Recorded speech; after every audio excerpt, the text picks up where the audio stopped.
Next question, this one is for you, Pastor Kingsley. It says, did Pastor Kingsley know about Pastor Mildred's anger issue?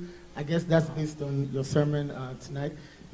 The person also says, how did he deal with this? Did it make him have doubts about the marriage? Okay. I beat... I'm joking. I'm joking, sorry.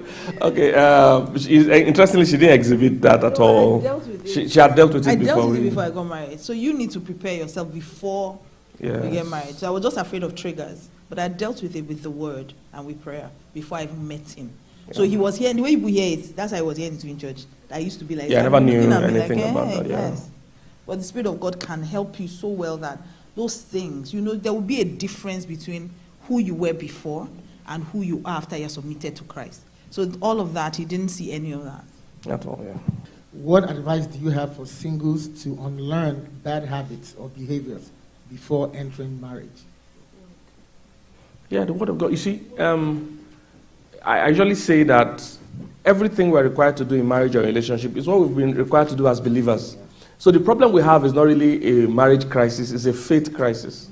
People are not really being discipled or trained or yielded to God as they should. It's not a marriage crisis we have, it's a faith crisis. You see, everything we're asked to do in marriage is what we're asked to do as believers. So, for instance, they've asked us a soft answer, turn it away wrath. It's not to marriage, it's to all believers. If you have been practicing it as a believer, it will be easy to practice it in marriage. Yes. The Bible says, forgive those that offend you. If you have been practicing it as a believer, it's easy to practice it in marriage. I remember that brother that called his pastor and said, Pastor, I'm not marrying my wife again. I hate her. I'm now tired of the wife. And the pastor said, Brother James, the Bible says, husbands, love your wife. He said, she's not my wife. She has been staying in the next room for months. So we've not been talking. He said, the Bible said, love your neighbor. He said, she's not my neighbor. She's always insulting me and speaking back to me about all the neighbors. He said, the Bible said, love your enemies. Do you understand? So if you have been practicing the Bible as a believer, you will find out they are not asking you to do anything new in marriage. It's the same thing. If you have been serving in church, the Bible says serve another. If you have been serving in church, you will find it easy to serve your husband or wife. There are husbands that can't serve their wives because you've not been serving. If you have been serving normally, you've served people younger than you are in the church. So what would be the big deal of serving a woman that already loves you, that bear your children?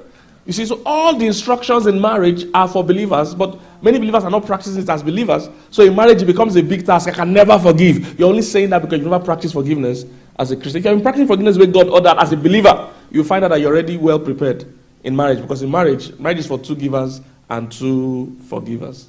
All right? We forgive all the time because your spouse will offend. You can't hold on to that one.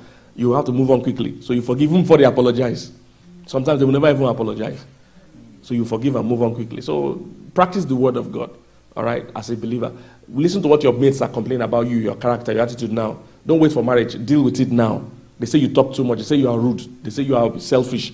Deal with it now before you even get married. Yes.